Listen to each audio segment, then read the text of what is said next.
Hi everybody, it's Sarah Cray, and I'm here to teach you how to flatten a watercolor painting after you've painted it. Oh.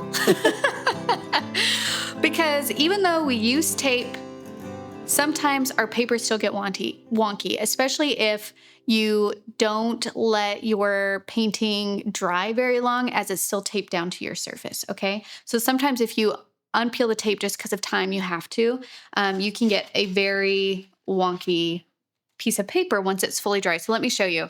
So this one, I taped while I painted it, and then I immediately removed the tape and to show on its side, this is how wavy it got. Show it up to the front. Like this? And turn sideways. Yeah. Okay. And then this is one that even I taped down and it still got wavy. And then this is one that I flattened. Okay. Oh, yeah. There's a drastic reduction in the big waves. Yeah. So even with this method, you'll still get some waves, but maybe look at the overhead. What does the overhead look like? But it really kind of changes how big those waves are. Does that make sense? Yeah, got you. Okay.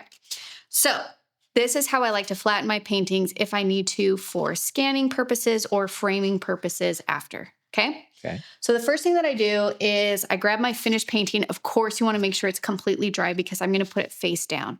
You're going to put it face down on a clean surface. I don't trust myself to do it straight on the desk because I splatter paint everywhere. So I usually grab like a clean poster board or a clean piece of paper or something that I know is clean.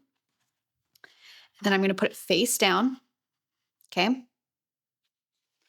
And also, I'm going to be honest with you guys. This is just my process of how I started to do it. I don't know if it's like the best way. Right. So if you've been painting forever and you're a watercolor artist that has like 50 years experience and you're like, that's not the best way to do it, please share. And also, I'm just sharing what I do. Right. I'm not saying it's the best way. I'm just saying this is what I do. Okay. It's face down. Then what I'm going to do is you can use water. I'm going to use a spray bottle. I'm going to spray the back, but basically we just want to wet the back.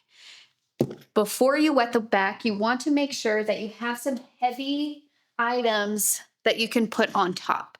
And you want to make sure that the heavy items are, for the most part, the same size as whatever paper that you are flattening. Because if I were to just put, like let's say this is my heavy object I put on it, the weight is not evenly distributed, which means it's not going to actually flatten it. So you want a heavy thing that the weight is evenly distributed across the thing you're trying to flatten.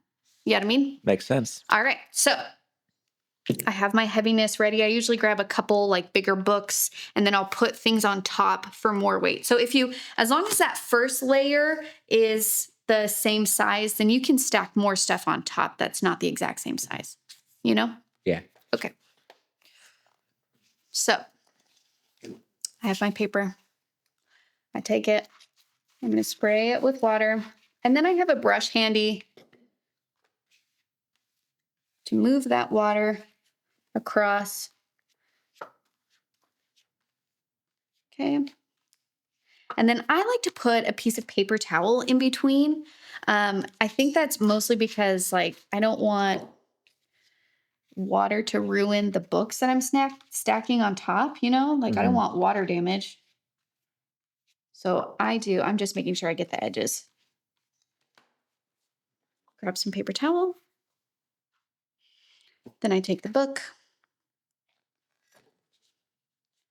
And just make sure it's covering it. That's it. Piece of cake. And you let it dry. I usually let it dry overnight. So the next day I'll come in and I'll remove it and check it and see how it did. So again, just to show you what it's like before and after, this is a painting that I flattened. This is a painting that I did not flatten.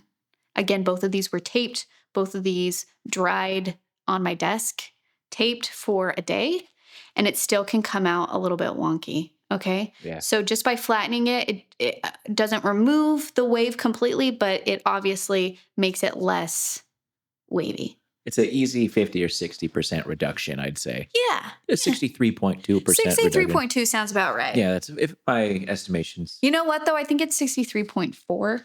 Well, your technique has improved. That's So true. yeah, those are old numbers that I was throwing around. Okay, so I hope that's helpful to you. Again, I really only do this if I need the painting to be more flat when I'm scanning it, or if I want to put it in a frame. Sometimes if the painting is too wavy and you try and put it in a frame, you can see like a shadow from that wave. So that's about it. If I'm not doing either of those things, I just leave it wavy. Piece of cake. That's it.